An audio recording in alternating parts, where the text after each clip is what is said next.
మన ప్రభు అయిన యేసుక్రీస్తు నామములో మీ అందరికీ శుభములు తెలియజేయచ్చు ఉన్నాను. ప్రియ దైవజనమా, షారోన్ మన్నాలో భాగముగా ఈ దినం మరొక వాక్య భాగమును ధ్యానించుకుందాము.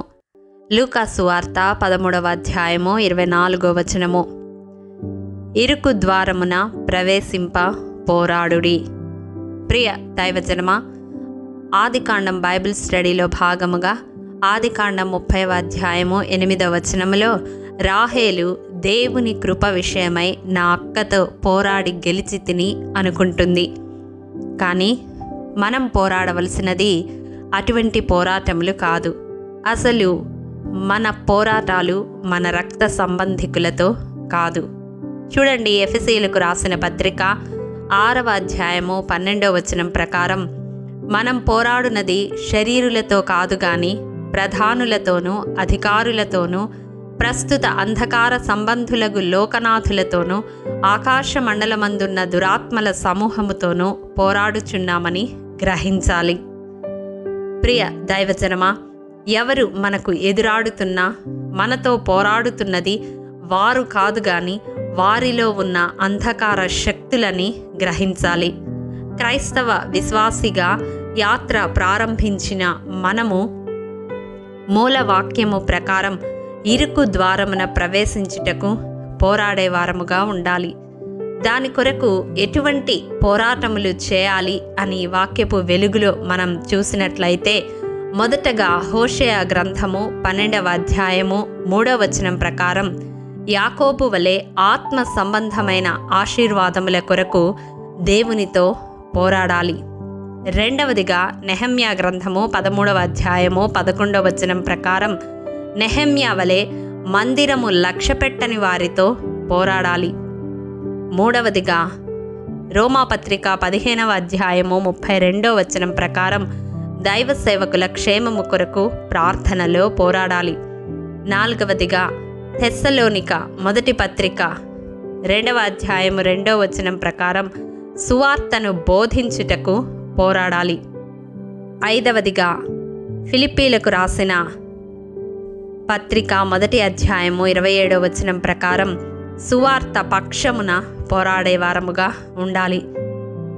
ఆరవదిగా తిమోతికి రాసిన మొదటి పత్రిక 6వ అధ్యాయం 12వ వచనం ప్రకారం నిత్య జీవమును పొందుటకు విశ్వాస సంబంధమైన పోరాడేవారముగా ఉండాలి.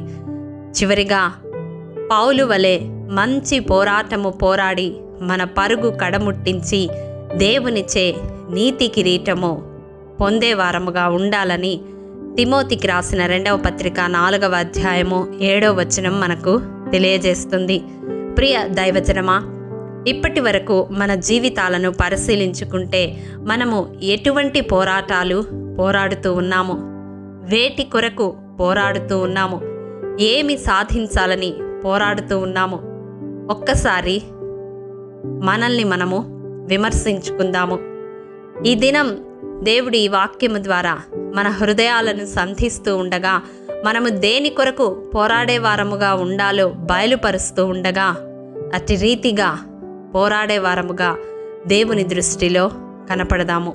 అటి కృప దేవాది దేవుడు మనందరికీ అనుగ్రహించునుగాక. ఆమేన్. ప్రేమ నమ్మకము కలిగిన మా ప్రియ పరలోకపు తండ్రి, నీ పరిశుద్ధ పాదములకు వందనములు దేవా. విత్తబడిన వాక్యమును ప్రతి హృదయములో నూరంతలుగా ఫలింపచేయండి. ఈ రీతిగా నీ వాక్కులు ధ్యానించుకున్నటకు మాకు అనుగ్రహించిన ఈ శ్రేష్టమైన సమయాన్ని బట్టి నీకే లెక్కలేనన్ని స్తుతులు స్తోత్రములు చెల్లిస్తూ ఉన్నాం. తండ్రి నాయనా, మేము ఎటువంటి పోరాటములు పోరాడవలసిన వారమై ఉన్నామో మీరు తెలియజేసినందుకు వందనాలు దేవా.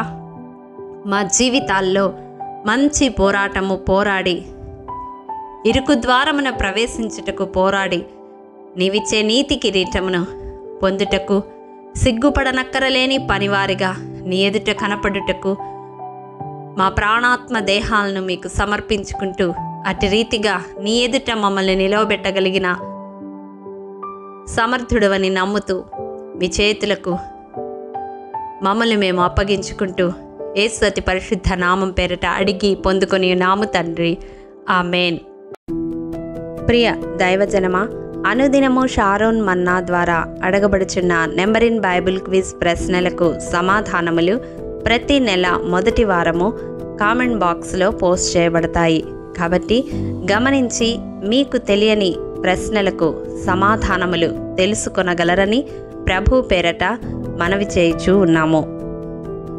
ప్రియ దైవజనమా, ఈ దినం నెంబర్ ఇన్ బైబిల్ క్విజ్ ప్రశ్న: ఇశ్రాయేలీల సమాజము ఏ ప్రధాన యాజకుడు చనిపోయినప్పుడు 30 దినములు దుఃఖము సలిపినారు? మీ సమాధానం మాకు తెలియజేస్తారు కదూ. ప్రభు కృప మనందరికీ తోడయుండునుగాక.